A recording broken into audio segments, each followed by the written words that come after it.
Hey, everybody. Good morning. Welcome to Grounded with John Tester and Maritza Giorgio. And you'll see a third person on our screen, and that is former U.S. Ambassador to Russia, Michael McFaul, and fellow Montanan. Good to be here with you guys. Where are you guys now physically? Are you in Montana or somewhere else?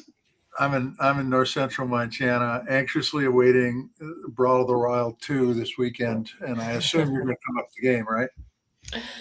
I'll just miss the game. I get to Bozeman on Sunday, I think. So Okay, Yeah, cool. I go was going to Bobcats. ask if you were. I was going to ask if you were going to maybe amend your travel plans to hit that game. We thought about it, but we have some things I have to do here at Stanford. I run a big institution here at Stanford. It's called the Freeman Spogli Institute for International Studies. And this Yeah. week is actually my last week in this job after 11 years. Really?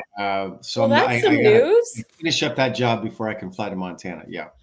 Oh my goodness. Well, that's some big news. So then what, Ambassador?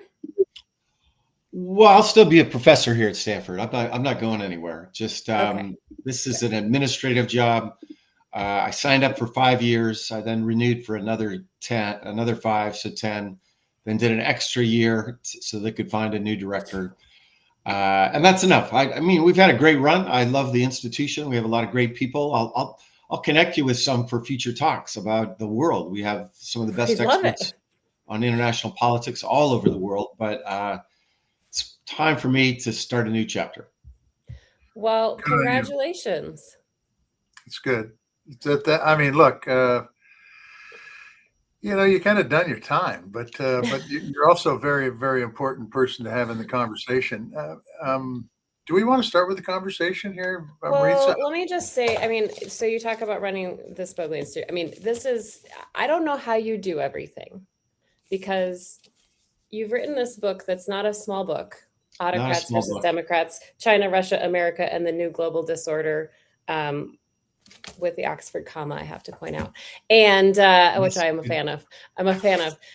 But also, I mean, this isn't your first book. You've written so many books. You are constantly on TV helping us understand the conflict in Russia and so, or in Ukraine, I'm sorry. And so I don't know how you do it all, but I do want to talk about the book, but I also want to ask you kind of just about the latest headlines with Ukraine and Russia, if we could for a moment. Sure, of course. Yeah. Are you okay with that, Senator? Do I have your blessing? I'm good. I'm good to go. Anytime you can have Michael McFaul on one of our podcasts, the IQ level goes way up. Way up. Yeah. Way up. Yeah. It has nothing to do with us.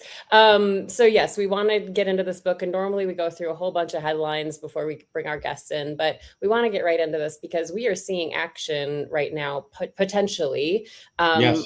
with the potential peace deal in Ukraine. So the latest this morning is that Ukrainian President Volodymyr Zelensky is saying there may be a new deal presented to Russia within days here. U.S. officials say that Russia is open to Ukraine joining the European Union, not NATO.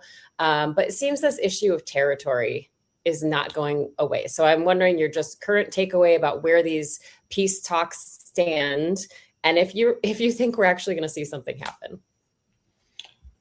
Yeah. So first, before I say about the TikTok over the last 24 hours, I do want to say that I think strategically the Trump administration handled this poorly. In that I applaud them that they're engaging. I think that was the right thing to do. The president should get credit for that. You have to talk to the Russians. That was a controversial decision he made. I also applaud that. But after that, they have not put any pressure on Putin. All the pressure's been on the Ukrainians. And I just think in retrospect, when historians write about this, they'll be puzzled by it. Like, that's not usually how mediation happens, where you just tell one side to capitulate and you ask the other side, what do they want for Christmas? And that's been their strategy up to this point. And I just think it was wrong. I think had they given the Ukrainians more weapons, did more sanctions, that would have created better conditions for a better outcome. But that's for the historians to judge. For today, there has been progress. It's real progress. I see President Zelensky acquiescing, giving in to things he doesn't want to give into. You just mentioned one of them, the NATO piece. They want now a security guarantee from the West, and it seems like they have gotten something that is acceptable to the Ukrainians. We don't know the details yet, but it sounds like we and our European allies will help defend Ukraine if they're attacked by Russia. I'm a little worried that the Trump administration won't actually agree to do that if that ever happened. But I can tell by the way the Ukrainians are talking about it, they feel like they've made progress on that piece. So the last big piece is about territory, and it's about this region called Donbass. Putin tried to seize Donbass back in 2014. A lot of people forget that. They think the war started in 2022. And no, it started in 2014.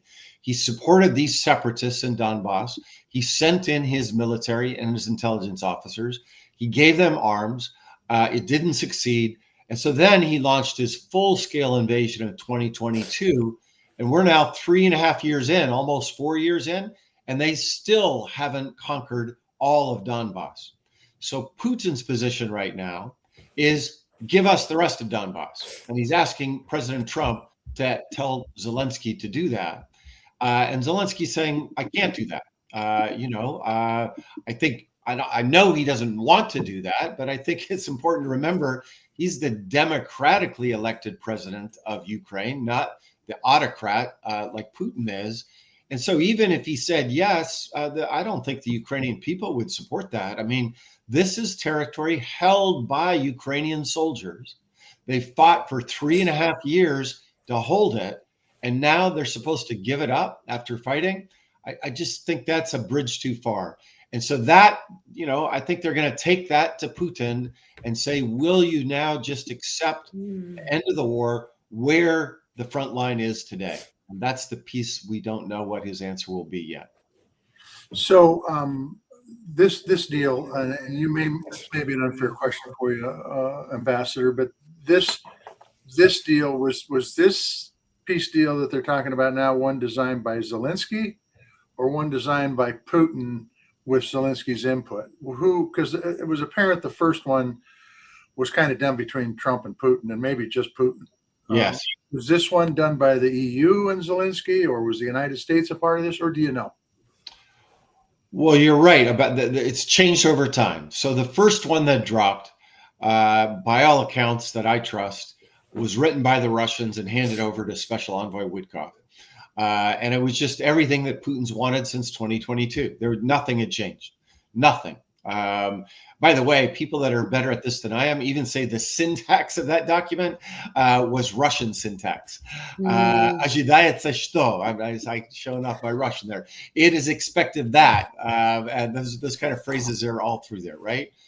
And that's just back to my point about just not very effective negotiating strategy, just listening to what one side wants and then presenting it to the other. Thankfully, the Europeans have gotten involved. And thankfully, this new document has been changed. And I give our European allies a lot of credit that they leaned into that. Again, I just want to lament that we should be leaning into that as the leader of the free world, but it is what it is. And this is the moment we're in.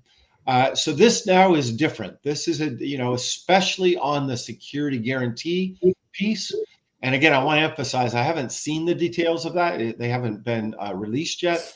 But it sounds like that piece, we finally have something that the Ukrainians can feel satisfied that they've gotten something in return for giving up the territory that the Russians currently occupy. Interesting. We're gonna get to the book right now. And first of all, how long did it take you to write this bad boy? I mean, it's pretty healthy. Thick. Took me many, many years because I have other responsibilities here at Stanford. I have a portfolio of things I do. So it took a lot of mornings getting up to work for a few hours before we're going to work. And I think, I've written 9 books and edited another half a dozen. Pretty sure this is my last one. Just too big, too long, too hard. There are other ways to communicate, including like what we're doing right now, that I think are more efficient. And I don't expect a lot of people to buy this book. Well, let me put that a different way. I hope lots of people buy this book. I don't expect them all to read this book, but I'm using this book, just so you know, to go out on the road. I think I've given 15 or 20 talks now. My next one, by the way, is in Montana on Monday at the library in Bozeman, Montana. And I've been all over the country, mostly red states, by the way. And I can summarize this book in 39 minutes. And I heard you have a really good slide deck that kind of walks all of us through this. I do. I have a great slide deck, and I'll send it to you after our chat, and you can post it where I can just summarize the arguments. But the main argument is about why we're in a challenging moment with regard to the autocratic Russians and autocratic Chinese. It's not Cold War 2.0. I disagree with that analysis, but it is a new era of great power competition that if we're going to win, we have to do things differently. And, I wrote 99% of this book before President Trump was reelected. But since he was reelected, my policy prescriptions are almost antithetical to everything he's doing. And, to summarize it briefly, he's basically a pull home and focus more inside, isolationist. I think our best way to advance our interests is through engagement, not through withdrawal. Second, when he does use power, he likes to do it in a unilateral way, right? So bombing Iran as he did, and now bombing these ships in the Caribbean in a unilateral way. I think America's interests are better served by doing it in cooperation with allies, in continuity and interaction with multilateral organizations. And then third, Trump, my book's called Autocrats versus Democrats, because I do think there's a difference between democratic societies and autocratic societies. I think democracy is a better system of government than dictatorship. President Trump doesn't think in those terms at all. And if you read his national security strategy, just came out a few days ago, it's clear that he doesn't care about supporting democratic ideas or democratic movements around the world.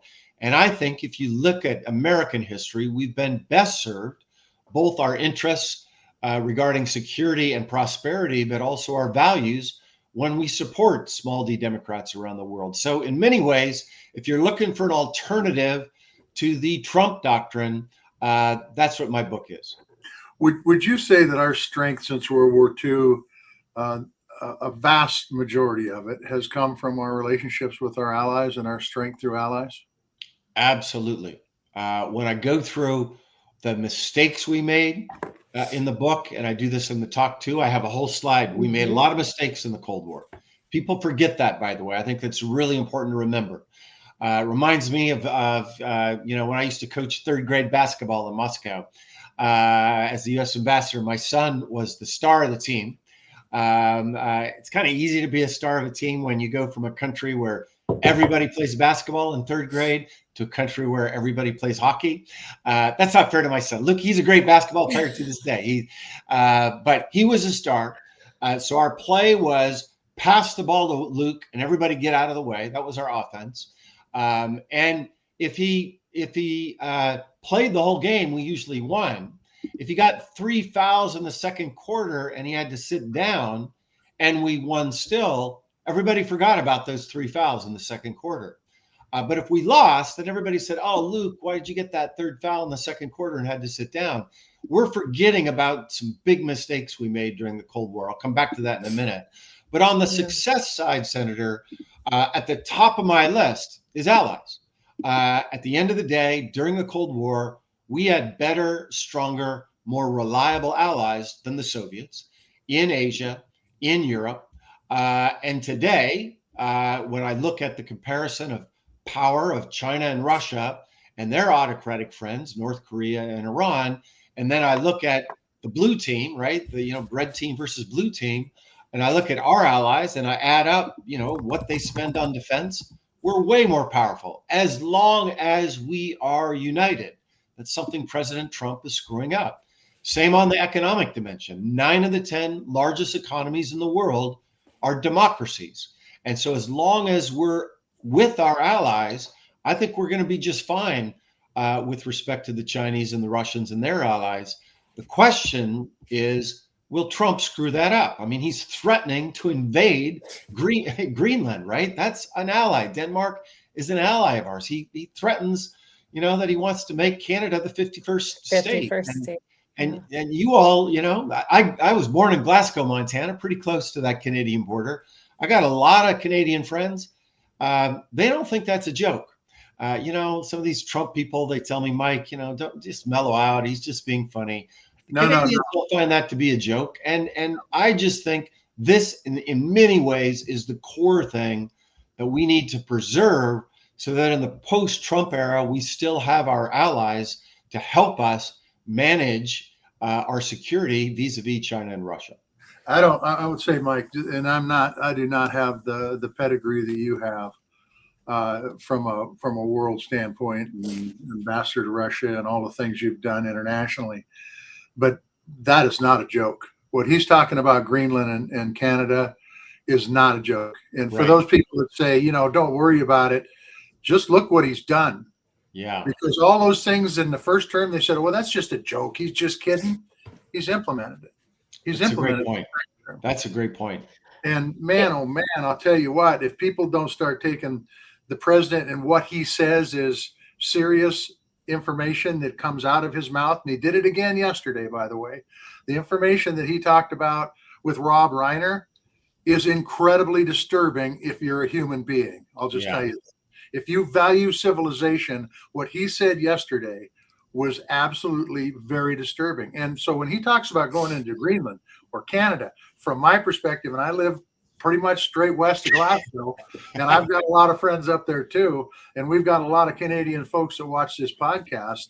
Damn right, we better take it. We better take it seriously. Take it seriously. Yeah, I just think, here now you're the expert, not me, when it comes to American politics, but I did see some people saying, I can't believe the president said that about Rob Reiner and his wife. And I look at that and I say, you can't believe it. He says these kinds of things every day. This is who he is. This is not extraordinary. And I didn't know Rob Reiner that well, but I knew him a little bit because he cared a lot about Ukraine. And we used to interact about that. And you can disagree with people without, respecting their values and the positions. And I just find it embarrassing that we have a president that says things like he said yesterday. Yeah. Well, you talk a lot. First of all, if there are any, I don't know if we have any high school students watching or college students. I hope we do. But if you are in dire straits about a bibliography you might need to write because of some research papers, let me just mention that Michael McFaul's notes and citations are 60 pages long in this book. In case you're wondering if he did his research, the answer is yes. But you know how hard I had to fight with my editors to preserve that? It's important. A footnote to the footnotes. First of all, the original draft of the book was 1,200 pages long and 6,000 footnotes. A lot of books, publishers don't like footnotes, right? Because that immediately makes these books academic. And I convinced my editor we're playing for the long game here. Mm-hmm. This book is intended actually for college students and high school kids for decades to come, because this debate's going to be with us for a long time. But I knew in doing that I was going to lose some some readers. I think it's that trait. I think it's fabulous. But I mean, let's just stay on the president for a moment, and then we'll get more into the substance of this book. But when we talk about you talk about how delicate these issues are, and you talk about Goldilocks solutions a lot. Here's the problem with Goldilocks. The problem with Goldilocks is that it depends on everything needing to be just right. Yes. And when you have the president going off on tangents that are unpredictable, or other leaders in this world, they're not really careful about doing things just right. So that kind of throws a wrench in Goldilocks solutions. So what's the answer? Well, that's a great point. And I use that word Goldilocks solutions many times, right? Moderate, we're in an era where everything is about the extremes. And I don't think, for what I do, that works effectively for American national interests. I want to keep coming back to that. My book is written first to understand the world and explain the world, and then to provide a kind of grand strategy for how we engage in it. And I think the extremes in the past have not served us well. And I think today, the center, and again, on the domestic politics, I think the same. I'm not an expert on that, but most certainly on foreign policy, I believe that. To your point, I fully acknowledge, and I think I even say it from time to time at the end. Remember, I wrote 99% of this book before our last election. And I did have this debate with the editor. I said, well, maybe I need to change a lot of things that I believe in to be accommodating so that it'll be more palatable for the Trump administration.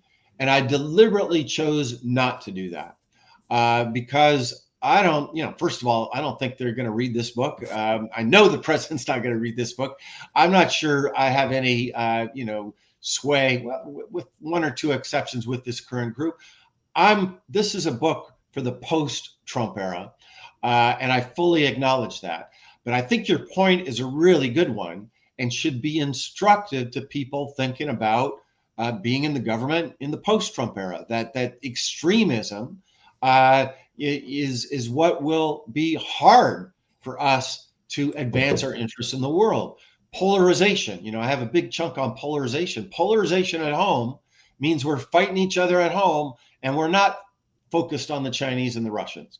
That's exactly what Xi Jinping wants. That's exactly what Putin wants. I watch the news, during the previous election, in January 6th, and they were thrilled by those events, those images. I you mean the Russian news? Sorry. The Russian, yeah, news, yeah, thank you. The Russian and Chinese news. They were thrilled to death by that, because if we're doing literal battle on the Capitol Hill, and we're not focusing on them, that makes them stronger. That makes us weaker. So it's an interesting time in the country, because you talked about a post-Trump era. We had you on this podcast, about 6 months ago? And we probably asked you the same question then. Is you think, we're a year into this administration almost. Where do you see us in 3 years? I remember one of your statements was, we've been around for 250 years. We got a pretty good chance of being able to live through these 4 years. I don't think you thought then. I certainly didn't think then things were going to happen, but they've happened. Yeah. Where do you think we are in 3 years? As far as democracy, as far as autocrats versus Democrats? Well, I'm really interested in your answer to that question about internally here domestically, because you know way more than I do about that. I'm not sure. We talk about the foreign policy though. So I'm worried. You're right. Things are moving faster. They're breaking things faster than I expected the last time we talked. I want to admit that. And I do believe that if we can endure and preserve some essential minimalist institutions and relationships in the next 3 years, there's a chance for renewal. So let's just focus on NATO. NATO is the one institution I'm worried the most about right now. Thankfully, the president has not announced his plans to withdraw from NATO.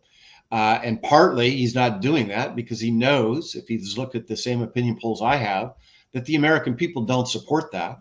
And Senator, you can tell us about your colleagues still in the Senate. My assessment is most senators would not support that. And that's a good sign about our democracy still working, checking the worst instincts when it comes to foreign policy. But they're trying as hard as they can to do all but withdraw, right? Talking about pulling out soldiers, talking about repivoting, back to the Western Hemisphere. And let's just be clear about that. Of course, the United States has interests in the Western Hemisphere that we need to defend. But when I worked for the Obama administration, we just took that for granted. That's like saying you're going to defend your own house. Of course, you're going to defend. That was just self-evident. And that they've reverted to that as being their only aspiration, that's a huge sign of withdrawal. pulling back. It reminds me a lot of the Nixon era, by the way. I did a lot of, I used to know that the Cold War well. I wrote my PhD about the Cold War, but I reread a lot of that history for this book.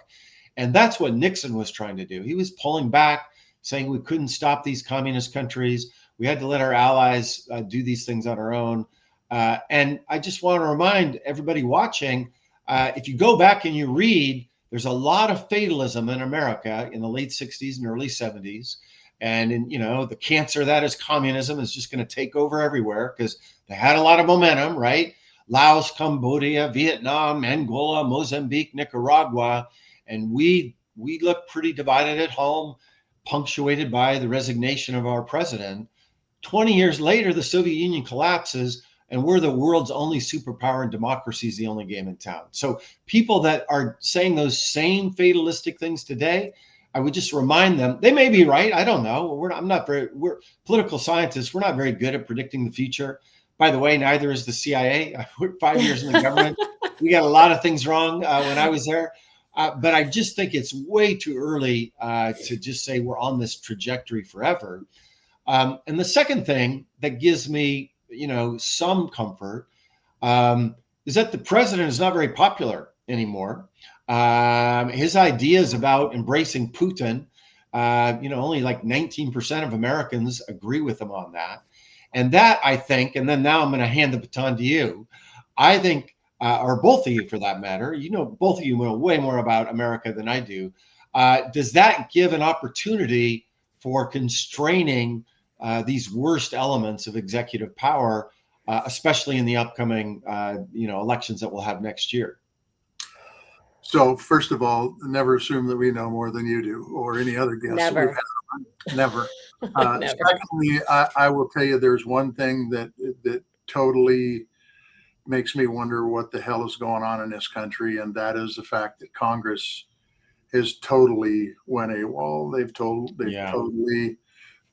They're not doing their job. They don't care to do their job. If you watch the morning shows, one of the senators got on the Sunday show and say, look, I got elected because President Trump cleared the field, and basically went on to say, I'm going to do anything he wants me to do. Well, what the hell are you in the Senate for is my question. Well, wow. If your constituents aren't what you're there for, you need to get the hell out. And if you're there to support Washington, D.C. bosses, you need to get the hell out. That's what they accused me of doing in the last election, by the way, which was bullshit, but that's okay.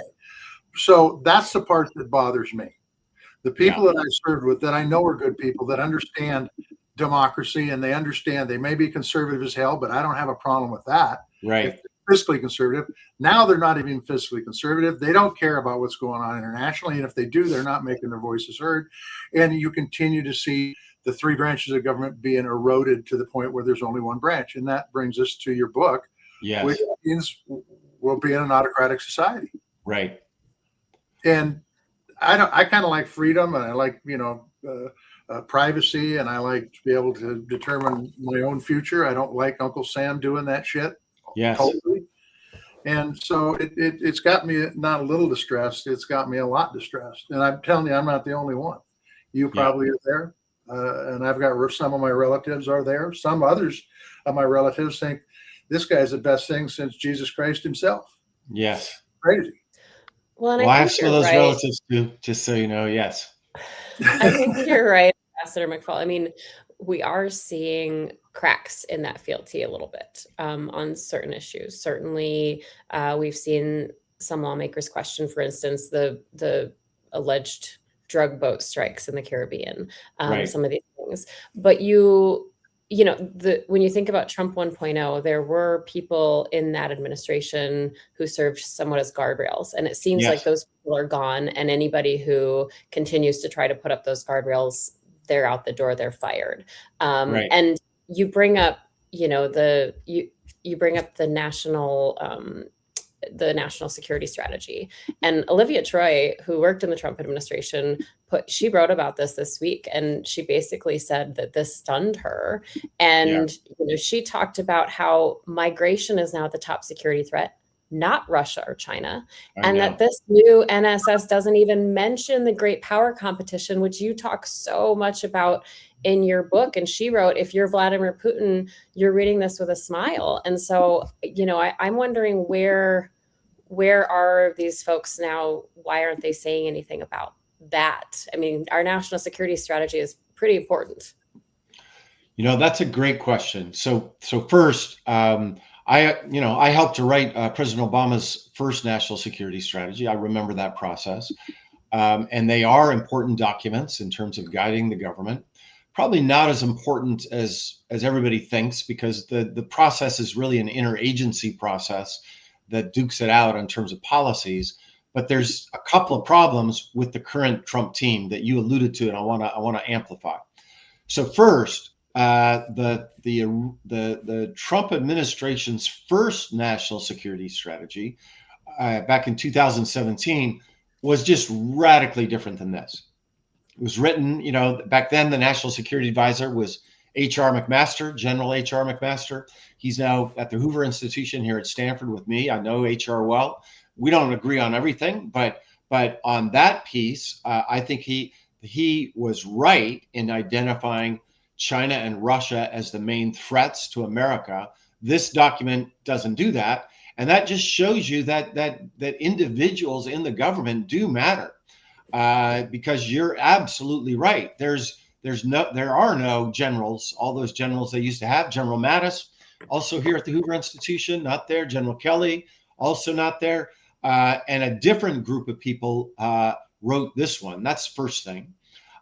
Second, the constraints on executive power, which was the animating idea behind our Constitution, by the way, right? We didn't want more kings. We wanted to constrain the power of the executive. There's checks and balances in a more informal way within the interagency process for formulating national security strategy. That is also radically weakened today. Personify, the symbolism of it is we have the same guy who's the national security advisor, who's the Secretary of State, Senator Marco Rubio. Right. That's just insane. That doesn't allow for a debate. As far as I can tell, from what I hear, there's no policy debate at all. It's just four people writing it. And then let's get to Secretary Rubio. Again, Senator Rubio a lot better than I do. But I used to know Senator Rubio. In fact, he was on my confirmation hearings when I became ambassador. In fact, I'll tell you a little story about that, because we're talking about senators with senators. So my two kids came to that hearing, little guys at the time, right? And it was a long hearing, 4 hours or so, talking about all of this. Is 2011.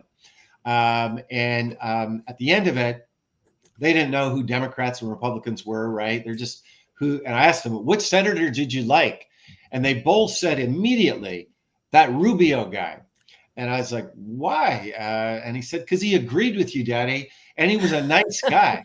And then I asked them, I hope the senator, not this senator, the other senator won't mind me telling him. I asked them who they didn't like. They both said Senator Menendez. And that was kind of surprising to me. He said he was too mean. But put that aside. He was a little tough on me. Just they were reacting to the interaction with their dad, right? But I tell you that story because he could be one of those guardrail guys. Again, Senator Tester, you know him a lot better than I do. I know what he used to believe, but I think because he just wants to be president, he's just decided, I'm going to check my values at the door and play this inside game. But I don't see it working because the national security strategy that was drafted had all of this stuff that echoed the vice president, another senator's speech at the Munich Security Conference. I was at that conference when he came to Munich, the brand new administration, to talk to all of our allies. And he said the same thing. He said the real threat to Europe is not China, not Russia. It's democratic erosion inside Europe. And think about the audacity of making that claim, given all of the struggles we have here at home. And the room was just in shock. It was just complete shock. It's like, what is going on here? And that's exactly how our European allies feel about this new national security strategy. They just can't believe it, that we are making them the enemy, focusing on their problems, and China and Russia are just kind of footnotes along the way. That's the bad news. The good news is I don't think this document determines even the Trump administration's policy. And the good news is that he's at 38% or whatever, and hopefully, there'll be a legislature, a Congress that begins to do their job. I agree completely. This reminds me of the Putin era, where their parliament just became a rubber stamp for executive power. Yep. That's not the way the Constitution is designed to work. But hopefully that'll change, and maybe 10 years from now, people will have completely forgotten about this document. I don't think I would have to mention the fact that I think foreign policy is really, really important in this country to a guy who spent his life in foreign policy, but I think it's really important, and I think it's important we get it right, as you've talked about in your book. But the real problem here with his 38% approval is I don't think it's based off of foreign policy. I think it's based off the economy. Yes, of course. And I think if the economy was in different shape, his approval would go up. Yes. When his foreign policy is nothing short of a train wreck, in my opinion. Yeah. Well, I agree with that. Oh, go ahead, Ambassador. I'm sorry to cut you off. Well, I agree with that. I think that's true. And I think, people like me got to get into the debate about the ideas and be more engaged. I think a mistake that my friends made, Democrats and Republicans, by the way, is we talk too much about among ourselves in Washington and New York and out here in Palo Alto, and we thought we had all the answers, and we lost a lot of the Americans on these debates. And pulling back. I mean, why should I care about Ukraine? I got my own problems here at home, and that's part of the reason I wrote this book, by the way. And the second thing I'll tell you, on a more optimistic note, I have been around the country now, and I got more stops to go. Isn't that Johnny Cash song? I've been everywhere, man. I've been everywhere. And I've been everywhere. I've been to Erie, Pennsylvania, Hudson, Ohio, Columbia, South Carolina. Been to Texas 4 times already. Santa Fe. Like I said, I'll be in Bozeman on Monday. Boise State in January. Utah Valley University in after that. That's where Charlie Kirk was assassinated. And I got a whole bunch more places to go. Oh, I'm forgetting Pullman, Washington. Never been to Pullman, Washington until just 2 weeks ago. Washington State University. And let me tell you, there are some people. There was even one talk I did when it was in my bio, even before I'd said a word, they said I'd worked for Obama. 3 guys walked out. So, wow. I don't want to sugarcoat how polarized our society is, but that's the good news is that in most of these places, and I get, by the way, that, when I show up in Erie, Pennsylvania, there's a selection bias of who shows up and who doesn't come. But in Erie, Pennsylvania, 600 people came to my talk. Hudson, Ohio, 500 people. University of South Carolina, where I'd never been, and I was quite nervous, pretty red place, 500 people came. And afterwards, just to go on about it, it was right before Halloween. 2 young students, inspired by talking about internationalism, dressed up as Professor McFaul, 2 young women, and sent me a photo. They had their tie on with my book. And I tell you that anecdote because everywhere I go, not everybody agrees, but I'm pretty inspired by people want to engage in this stuff. And the applause lines are always when I talk about American values. There's this cynicism with the Trump folks, right? It's all about money. It's mostly about their money, by the way. And we're just going to do deals with the Russians and the Chinese. And when we say deals, it's just the people close to him. And they think that that's what Americans care about. And again, it's just anecdotes from my time on the road. But that is not what I feel when I talk about these things. I do think a lot of Americans think we're a different country. We're not like them. And if we get back to that, we'll be okay. Do you have a couple more minutes, Ambassador? I know Yeah, okay. It reminds me of for the Mansfield Center, we had Harvard professor Danielle Allen come out, and she talked about this research that basically showed fewer than a third of millennials consider it essential to live in a democracy. Yeah. And that was a really shocking number for me. And I think you make a good point about how we've taken things for granted, and we've taken things for granted here. And so I'm glad that you're going to these states, and I'm glad you're getting buy-in, basically. And I think that is part of this. And you talk about that is renewing democratic confidence here at home. But one of the things I do want to mention is that, this is divided into three parts, and the whole part about the future. I mean, the ambassador really lays out so many, it's a roadmap, and it talks about what we should be doing, what would be a smart policy, avoiding war in Taiwan, and, not politicizing development aid like USAID, avoiding McCarthyism, all of these things that really lay out a roadmap. And when I told Senator Tester I wanted to ask you this question, he made fun of me, but I'm going to ask it anyway, because you did mention you have a couple of contacts still within the Trump orbit that you speak to. So I'm wondering, have you had any meaningful conversations with folks in the Trump administration about some of these ideas for how to move forward and prevent us from falling further into an autocratic state? No. Well, shoot. You win, Senator. Having said that, I mean, kind of one step removed, yes. Actually, okay. Let me be a little more specific. Yeah, and I've met with some Trump folks, and if I mention them, I'll get them in trouble, so I won't. No, don't do that. Given how radioactive I am for that group. But I want to be honest about it. These are not ideas that I think I'm going to find reception there. I have two different audiences I'm focused on. One, I have sent this book to probably a half a dozen presidential candidates. I don't know if they're reading them, but I did that. These are people some who I know, and have discussed with a couple of them. So playing that's the short game, but the long game is more important to me. The long game about this debate. This is a talk I could give for the rest of my career around the country, so that the pressure comes from below for why we should do these things, and not just from elites from above, and then just say, you folks in Montana, you just got to listen to us because we know what's right for you. We got to make the argument to the folks in Montana why this is the right strategy, so that they have a voice in these debates. And I completely get that the foreign policy is marginal for preferences about voting. It most always has been, by the way, even during the Cold War. We know that from people that study American electoral politics.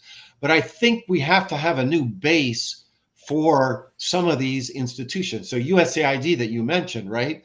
USAID had all kinds of problems. I've probably written 24 articles in my lifetime about how to reform USAID. I get that. But reform it, don't shut it down. The Chinese have their own version of USAID. It's called the Belt and Road Initiative. They're not shutting theirs down. Same with Voice of America. Has lots of problems. I've written giant papers that I handed to the last transition, by the way, the Biden transition, about how to reform that. But don't shut it down. Russia Today, Putin's not shutting Russia Today down just because we decided we want to shut VOA down. But the reason they could do that so easily is there weren't constituents in America saying, hey, we need USAID, right? That's why those were the low-hanging fruit that they could go after, because they knew there would be no pushback. And tragically, they were right. So I want to play this longer game to try to develop awareness about why we need these instruments of soft power to preserve your security. There's a kind of moral argument I make in the book, but there's this very practical argument too. This is the way to keep us safer. It's a way to trade, what we grow in places like Montana, around the world. These things are intertwined. It's not just security versus morality. Actually, these things are intertwined. You're right, Michael. They did have a base, but we were talking about Rubio a bit ago. And I think this goes to much more than just Marco Rubio. There were people in the Senate, and a lot of them, that understood why USAID was important. A lot. They weren't all Democrats, by the way. There was just as many Republicans.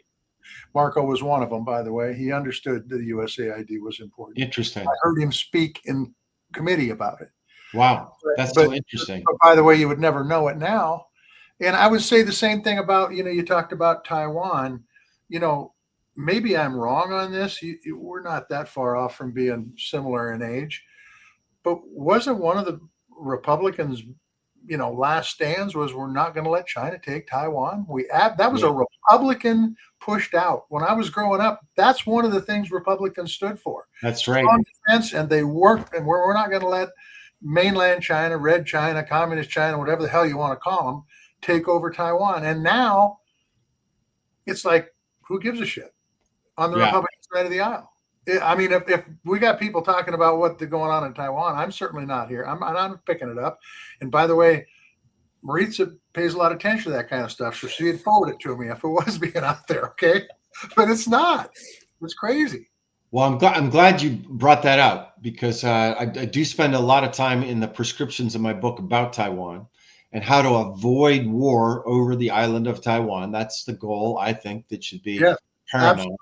But to your point on the Republicans, you're absolutely right. I mean, this is, Reagan's critique of Carter, in establishing relations with the PRC. And it hasn't been a through line for a long time. It was in the first Trump national security strategy. And this is where I'm actually most worried about our security. I just was in Taiwan a few months ago, and I can tell you they're worried too. They're worried that this is because the language is changing, that there could be a temptation by Xi Jinping to try to take the island. And they're very worried about our credible commitment to deter them. And sometimes it's the absence of deterrence that leads to war, right? So the mistake we made in Europe was that we didn't give the Ukrainians enough weapons to deter a new invasion from Russia, right? Had we done more deterrence before 2022, we might have avoided that war. And I think the same thing about Taiwan. The way to avoid war is to give them weapons and to deter war. But they're very nervous about it, I can tell you. And by the way, these theaters are also intertwined. They're interrelated. The Taiwanese understand that if Ukraine falls, that emboldens Xi Jinping. I saw so many Ukrainian flags when I was in Taiwan, because in government offices, because they see how these things are intertwined, the autocrats versus the Democrats, right? Absolutely. So I just got to ask about this, because you touched on it, but in the book, but Russia and China, they're kind of attached at the hip now. What do you see that relationship long term? And I'll just tell you what I think, and you tell me if I'm full of shit. But and that is that I think Xi Jinping is using Putin more than Putin's using Xi Jinping. And in the end, when China gets done with Russia, they'll probably be talking about making them the 51st state of China. Is that a fair assessment? You know Putin as well as anybody in the country, from my perspective. Xi Jinping, you probably know him fairly well too, or at least you know his tendencies. What's your view on that connection with China and Russia and all that? So that's a super hard question, and I don't know Xi Jinping, though I spent years and years in this book trying to understand his motivations and intentions and talking to people around him. So that was I knew Russia pretty well. I know the Cold War. I know American foreign policy. Understanding China was why it took me 8 years to finish this book. And I'm still not sure, that I understand everything. But I think your basic framework is right. Xi Jinping has a different strategy for advancing Chinese interests than Putin. Xi Jinping doesn't want the destruction of the liberal international order. He also doesn't want to, promote communism all over the world. Although I got to tell you, while I'm talking to you guys, there's this book. I'm going to forget the title of it, but it's about how the communists infiltrated, I want to say Glendive in the 1930s. You know the story, Senator? Yes, yes. There's a little book published about it. I'm going to send it to you. I'm going to put it out somewhere that in the research for this book I discovered. Anyway, back to your big question. His strategy is way more sophisticated. So he's got one foot in the old international order that we built. So, World Bank, United Nations, IMF, he's not leaving those groups. We're the ones leaving. He's not leaving. Mm-hmm. He's staying there to advance and increase Chinese interests. Then he's got another strategy where he's building his own clubs, where they're the center of it, right? Shanghai Cooperation Organization, BRICS, Belt and Road Initiative, I already mentioned. And he's doing that very effectively. And we're not doing any of that, by the way. We've completely checked out of that game. I really worry about that asymmetry. But it's not to invade countries and have the whole thing come crashing down. And what's the evidence for that? Every time there's a vote in the United Nations, in the General Assembly, that's set to condemn Russia's invasion of Ukraine, there's 6 or 7 countries that vote with Russia. And you can guess what they are. North Korea, Nicaragua, Belarus, Iran. You know who never votes with them? China. China always abstains because they don't want to be a part of those rogue states. You know who's been voting with them recently? The United States of America. Under the Trump administration, we now vote with North Korea, Cuba, Russia, just to tell you how strange the world is. But secondly, I think in the long run, you're right. I still travel to China from time to time. I'm not sure they'll let me in after this book is now published. We'll see. But what I hear, and again, I want to say, talking to more academic types, but I meet with all their Russia specialists, right? And our lingua franca, by the way, is Russian. We speak Russian together with these Chinese. They have really thick accents. I can barely understand them. And I'm sure they say the same about my thick American accent speaking Russian. But what I hear from them, this is great. In the fight against the democratic world, we're glad to be with the Russians. But you have a few drinks, they don't respect Putin. They think he's a rogue, guy starting wars he can't win. They don't produce anything in Russia, right? They talk about that all the time. What do those guys produce that anybody wants in the world? All they can do is pump oil and gas, and then they talk about them like peasants that never grew up compared to China. And I think in the long run, there will be tension in that relationship, including on the border. Like you said, if you look at a map at night on the Chinese-Russian border, you'll see one side completely lit up with 200 million people. And then you see Siberia, no lights. In a world where Siberia, tragically, but it's going to happen, is suddenly going to become really fertile land. It's going to become much more valuable land as the earth heats up. And that pressure on that border is going to continue. I think there's tensions between these two countries in the long run. So we've been at this for pretty close to an hour. Maritza, we could talk to this guy all day long. I know. I have so many questions. Later. Yeah. I know, but I got one more question, Maritza, and I got to answer it. Then you're going to have to wrap this up. I'm going to wrap it. We'll keep talking. What time are you speaking in Bozeman on Monday? Oh my goodness! Great question. We'll put it in our article when we post this. I'll look it up right now. I'm glad you asked. Because I may drive down and see you. Oh no! You can't do that. I'll do that with you, Senator. What? I'll do that with you. I'll send you guys the slide deck. Yeah, I want to save your time. Well, I hope it's in the morning. Okay, make it in the morning. Could you make it? It's not in the morning. Goddamn right. You got to have it in the morning. The morning is the best part of the day. That's when people get work done. I agree with that. I'm not a farmer, but I do agree with that. So we're going to put the slide deck up when we post this interview. We Okay. are going to also put a list of your talks, because we have Great. people listening from all over the country. But I am going to push back on one thing. I think that if you have any interest in this topic, buy this book. It's not just for scholars, because I have learned so much already from it, and I'm going to go back because it's really divided up into easy to understand sections, I think, and it's only going to make all of us smarter. So we want to thank former U.S. Ambassador to Russia and Montana, and Michael McFaul, for joining us here on Grounded. And her IQ has jumped at least 30 points. At least, and it was low before that, so that's big. Well, thank you guys. Really appreciate the conversation. You bet, Michael. Thank you. All right, Thank bye-bye. you.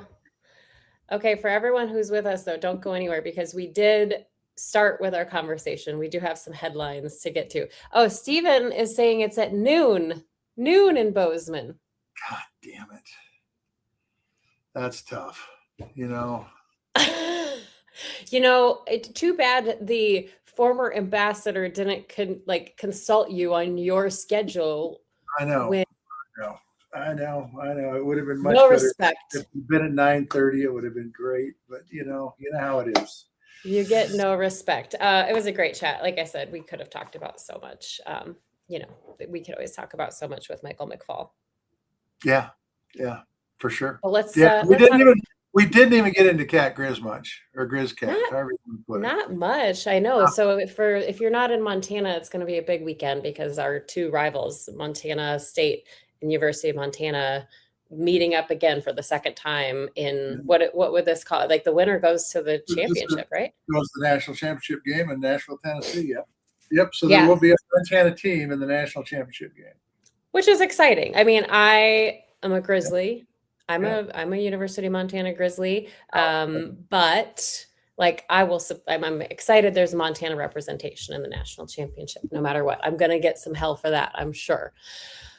Let's talk about some headlines, though, and we want to welcome you folks who are watching. I know some people put some questions in the chat, and we just had so much to get to, so we didn't get to all of them. But follow along with us if you have any questions about what we're talking about. I just want to, we talked about this briefly, but it's been a devastating couple of days for news. So we got horrific shooting at Brown, the horrific mass shooting in Australia at the Hanukkah celebration, the murders of Rob and Michelle Reiner. We saw the president write briefly about the Brown shooting, nothing about Australia. And then he put this up, and I'm sure most of you have seen this by now, but this was his post yesterday about Rob Reiner. And when asked about it, doubled down, calling Reiner a deranged person. We are seeing a lot of people speaking out against this, including Republicans, a whole panel on Fox News. Just wanted to give you an opportunity to say something. Well, I mean, we touched on this with McFaul. I just think the president of the United States has a higher responsibility than to act like a gutter alcoholic, and that's what you'd expect out of somebody who has no responsibility whatsoever, is to write something like this. This was a family was totally devastated. Were murdered by a son who obviously had mental illness and addiction problems, and that's the response of the president of the United States. I mean, is there no respect for life here? Is there no respect for human decency? I mean, it's a small thing in the overall thing, in the overall scheme of things, with inflation being high and our international stance being diminished. But it really is. It was really low class, in my book. Really, really, really low class. And Rob Reiner he is responsible for so many works that have defined generations, and very much a beloved American. And so sending love to all who knew and loved him, and all who didn't know him personally. I mean, a lot of people are really taking this hard. Speaking of alcoholic, though, I don't have the graphic for this made, but you did remind me that the Trump chief of staff, Susie Wiles, did this long-ranging interview with Vanity Fair, and it was published today. And she says that the president has an alcoholic's personality in it, his chief of staff. Yeah, I should ask my daughter about that. She's a psychiatric nurse and oversees an addiction hospital. I don't know. I just don't know what. I don't know. Yeah, I mean, maybe. I mean, I don't. I've been I just don't know. I don't know what that means. If it means they're impulsive, it means they don't stay on topic. If it means they jump around a lot and they're hard erratic. to follow, maybe it's pretty hard to deny that that's not the case. But I don't know. I really don't know what it means. I need to get my master's in psychology, just not my minor. You have your minor though, and he's been very helpful to me in that department because I have tried to help, although it's been futile. It's been futile. Okay, let's talk about healthcare. There's a lot going on. So we know that no deal was reached, right, last week to try to extend these Obamacare credits, basically the subsidies, which are set to expire in just 2 weeks now. Yesterday, a bipartisan group of senators met to discuss a possible deal related to extending those subsidies. They're hoping to announce a framework this week. Even if that happens, though, it wouldn't come up for a vote until January. Meanwhile, on the House side, Republican Representative Mike Lawler left a closed-door meeting yesterday, walked out and had this to say: "This is absolute bullshit." And then he called it political malpractice to not hold a vote on trying to fix healthcare. I just can't, but like I've said, I think to you, I can't believe that we don't have more people saying, let's work together and get this done. I'm glad to see there's a group of 20 bipartisan senators. The reason for them, Reeds, is there isn't many solutions out there, truthfully. Everybody will tell you that Obamacare was better than what we had, but it's not perfect. The next step, and there may be some in between, but the next step is single payer, and nobody wants to do that. So what are they going to do? What are they going to propose? And we've been doing this dance now for 15 years, where one side says, well, we've got to vote Obamacare down. It's no good, but has never come up with anything better. And that's the bottom line. And so Republicans don't want to put these subsidies in because they don't like Obamacare and they want to see Obamacare go away. And what's the result? Insurance premiums are going through the roof. I've said it before and I'll say it again, and it is a fact. And I think anybody that is for Obamacare will tell you this. If you come up with a healthcare policy that works, that people can afford to be able to get sick, you'll get bipartisan support for it. Mm-hmm. But nobody's brought that up. And what the Republicans did last week is not a solution. Healthcare savings accounts have been talked about for 25 years, maybe longer. And it's not a solution. It's not a solution unless you got people that are making a living wage, and then it becomes a solution. But we got too many people that are working multiple jobs, still can't afford to put food on the table, and that's a problem. And so these healthcare savings accounts, and the president can't write big enough checks from the federal government, especially if you're concerned about the national debt, to make up the difference in what these folks are going to have to pay for healthcare. No, I have this up, but I don't know Lawler from a bar of soap, but my guess is that's why he walked out of the meeting, was something, and these guys don't want to do anything but play politics. And like I said, I don't know the dude. I don't know him at all. Well, he probably knows stats like this, because this is the latest KFF poll. 1 in 4 Affordable Care Act enrollees they're probably going to just forego health insurance if their premiums double. I mean, that's going to lead to. Yeah, go ahead. That's going to lead to. I'll tell you what it's going to lead to. If those folks don't have insurance, they're not going to be able to pay their bills, and those costs will be transferred on everybody else that has insurance and drive their rates up even higher. And that's the problem. That's the problem with the policy on the big, beautiful bill.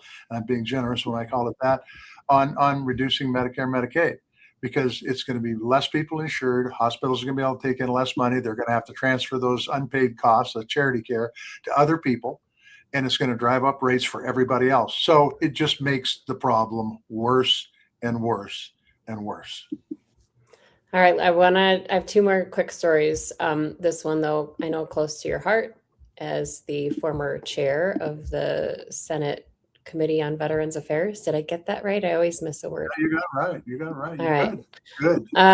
Okay. So this is from the Washington Post this week. They had an exclusive saying that the VA plans to basically abruptly get rid of tens of thousands of healthcare jobs. Could mean as many as 35,000 jobs, mostly doctors and nurses that are currently unfilled, but just not filling them. Yeah. So in the first Trump administration, they wanted to privatize the VA, and they still want to privatize the VA. There's a lot of folks out there that think they should privatize the VA. Unfortunately, or fortunately, however you want to look at this, the vets that I talked to when I was a U.S. Senator liked the VA healthcare. These folks have served the country. If the veterans group stand up and say privatize the VA, at the VFW and American Legion and Iraq, Afghanistan vets and Vietnam vets of America, and all those folks, there's a bunch of those groups out there that lobby for our veterans. If they stand up and say, you know what, get rid of the VA, then go ahead and do it. Those are the folks who should be driving the bus anyway, but they're not. And the administration is going to, through Secretary Collins, the head of the VA, through his leadership, they're going to destroy the VA. Because if you put these folks into the private healthcare system, and as we talked about earlier, there's going to be a lot of rural hospitals that close down. A lot of these vets live in rural America. For example, Montana, which is all rural, has the second highest per capita of veterans in the nation. Those rural hospitals close down. There's nothing in the private sector that's going to be able to give them health care. And the other thing I would say is this: for those folks that are like your blind veterans groups, the folks that have lost limbs, the VA is their only hope. And these folks are looking to gut it and destroy it, take away people's ability to get good health care from the VA. That's what this is about. And I don't use the VA because I'm not a veteran, believe it or not. So this doesn't impact me, but I think it impacts security of this country in a big, big way when we have an all-volunteer military and the young people are looking at this going, this is how we're going to treat the people who serve this country. I'm not signing up. And for that reason, and a lot of other reasons that we talked to with McFaul, I think we can look forward to a draft in the near future. I know that was on my list to talk to him about, because on 60 Minutes on Sunday, there was a whole story about Germany's military and that they're really considering the potential need for another draft because people don't want to sign up. Yep. Well, you got to treat them right because they serve in conditions that are horrible and far different than in this country. And, I spent a little time in Afghanistan, and that place is, I wouldn't call it cool. Let's just put it that way. It's not a place I'd like to go to.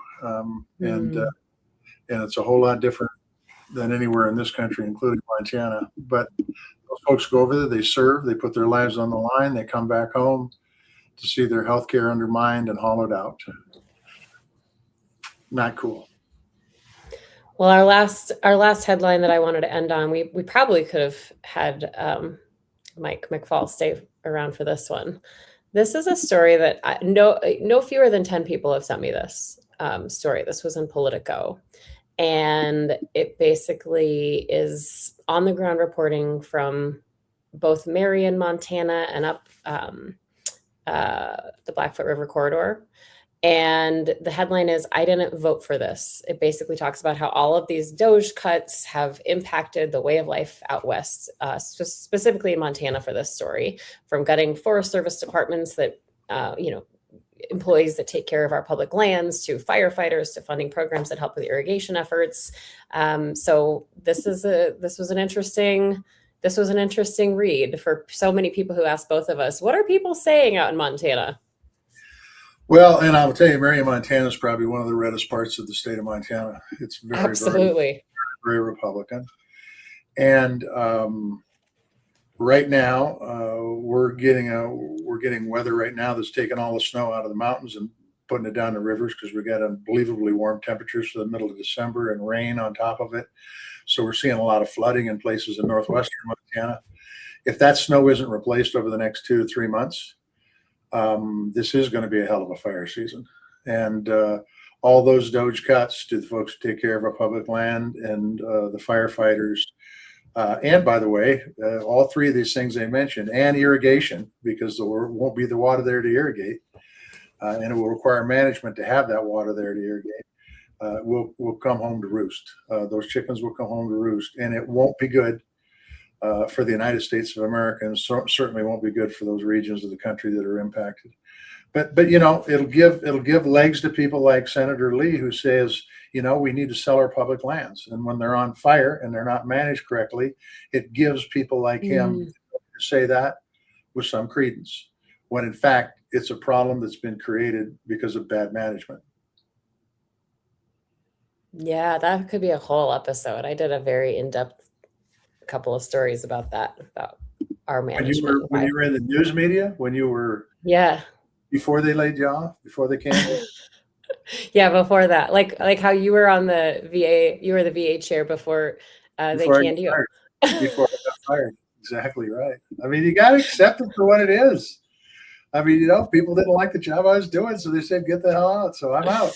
I'm happy about that. Well, I don't think everyone's happy about that. We get a lot of comments that people wish you were still there, Senator. I love them too, Okay, so we've gone on a long time, an hour and 10 minutes here, but it's been a great conversation. We want to thank everybody who has added in. I see all the comments, and we thank you for joining us in this conversation. We have to ask Senator Tester about his hat before we go. I can't see it. My screen is small. It's the state of Montana Flour and Grains.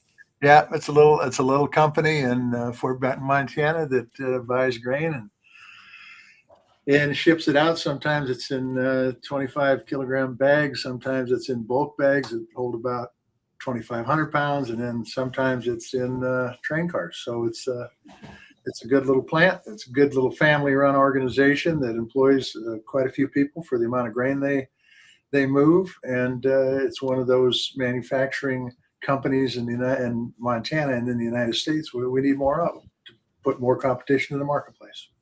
All right, less consolidation. We are going to talk about that in our next episode. We're going to talk all about food costs, food inflation, what's causing this, what we can do, the challenges, the problems. Did I miss anything? No, it'll be good though.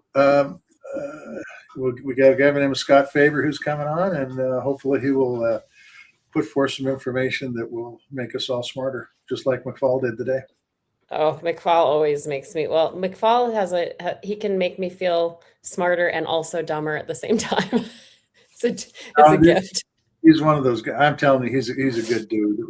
I've met him several times in person, and he's a good dude. But I'm jealous when people have convolutions leaking out their ears because they got so much smarts. He's one of those guys that's really smart. I don't know how I can't keep track of a news headline without getting one of the details wrong if I don't write it down. I don't know how he keeps all that straight, but we are so grateful to him. We want to thank him for joining us again for the second time. We want to thank our friends at Pearl Jam for letting us use their music. You can find us on Substack, Blue Sky, Instagram, YouTube.